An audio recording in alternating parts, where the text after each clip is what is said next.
En 1945, la guerre est finie et l'Allemagne a perdu. Les vainqueurs, donc, découpent l'Allemagne en quatre. Il y a l'URSS, les États-Unis, la France et le Royaume-Uni.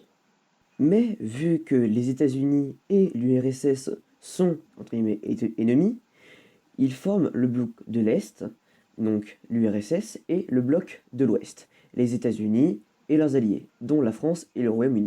Le problème de cette répartition, c'est que Berlin se trouve en zone soviétique.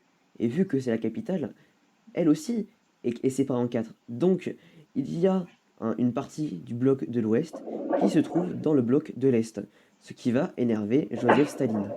Joseph Staline, pour forcer les Occidentaux à partir, va couper tous les accès à Berlin, dont donc, les chemins de fer, les routes. Les Occidentaux, eux, pour contrer le blocus de l'URSS, va mettre en place un pont aérien. Donc pendant un an, le pont aérien va fonctionner avant que Joseph Staline n'arrête le blocus faute de résultats. Suite à la fin du blocus, donc les USA, la France et le Royaume-Uni va former la RFA, la République fédérale d'Allemagne. Et la Russie va former la RDA, la République démocratique d'Allemagne. Nikita Khrouchtchev, le nouveau dirigeant du Conseil des ministres, lance un ultimatum aux Occidentaux et leur laisse 6 mois pour quitter Berlin. Mais les Occidentaux ne bougent pas. Et 6 mois, 1 an, 2 ans plus tard, il ne se passe toujours rien. Suite au fait que certains Allemands ne veulent pas être sous un régime politique soviétique, ils décident donc d'aller vers la RFA. Mais à cause du rideau de fer, le déplacement pour aller jusqu'en RFA est très limité. Donc les Allemands décident donc d'aller vers la RFA, mais de Berlin. Stehe Ihrer Frau gesucht, dass es Menschen in Westdeutschland gibt, dass wir die Bauarbeiter der Hauptstadt der DDR mobilisieren, um eine Mauer aufzurichten, ja? Niemand hat die Absicht, eine Mauer zu errichten. Cet homme s'appelle Walter Ulbricht.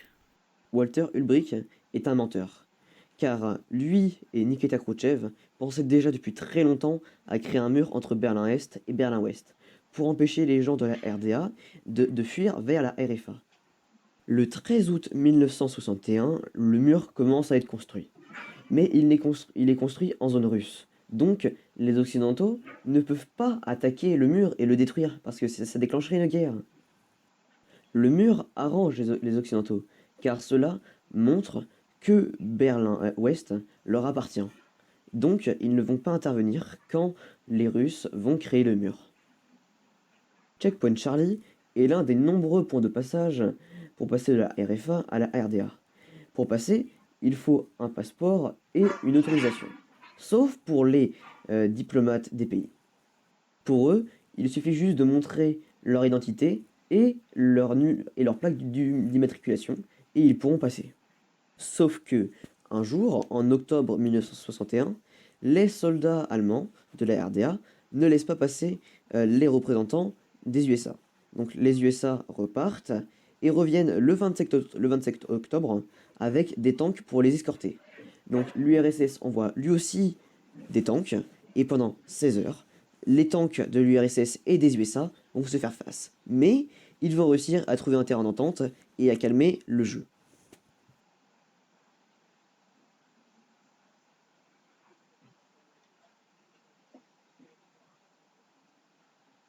La différence entre Berlin-Est et Berlin-Ouest, c'est que Berlin-Ouest se reconstruit beaucoup plus vite que Berlin-Est, car Berlin-Ouest a l'avantage financier des USA. À cause du fait que l'URSS commence à se disloquer, l'Hongrie et la Tchécoslovaquie enlèvent le rideau de fer. Donc, beaucoup d'Allemands de la RDA fuient vers la RFA par ces deux pays. Le 8 novembre 1989, le Conseil des ministres est dissous, et le lendemain, c'est le bureau du Parti communiste qui est dissous. Entschlossen, heute eine Regelung zu treffen, die es jedem Bürger der DDR möglich macht, über Grenzübergangspunkte der DDR. Günther Schabowski répond lors de son discours à une question, ce qui va entraîner la chute du mur. Parce que il va dire que les citoyens de la RDA peuvent quitter immédiatement la RDA. Mais les personnes qui géraient les frontières n'étaient pas au courant. Donc les citoyens sont partis et ont rencontré les gardes frontières qui ont au bout d'un moment cédé, faute du grand nombre de personnes qui avaient. Ça a été la chute du mur de Berlin, le 9 novembre 1989.